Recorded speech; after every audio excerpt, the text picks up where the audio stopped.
یقین اتنا سستا نہیں ہوتا کہ ہر ایک سے اس کی امید رکھی جائے، نہ ہی اتنا عام ہوتا ہے کہ ہاتھ پھیلا کر اگلے بندے سے ریکویسٹ کی جائے کہ وہ ہمارا یقین کر لے۔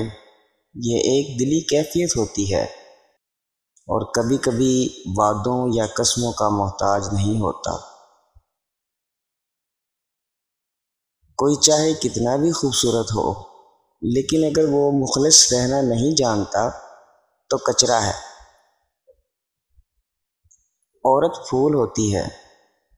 اگر کوئی مرد کسی نرم اور نازک پھول سے غیر انسانی سلوک کردار سے پیش آئے، اس سے بے انتہائی برتے اور زوجہ کے پھول ہونے کی قدر نہ کرے تو یہ چپڑ ہے۔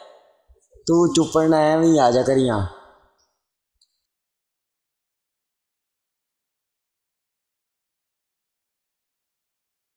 اس سے بے اعتنائی برتے اور زوجہ کے پھول ہونے کی قدر نہ کرے تو یہ مرد کتنا ظالم اور برا ہے۔ عورت پھول ہے، غلام اور نوکر نہیں۔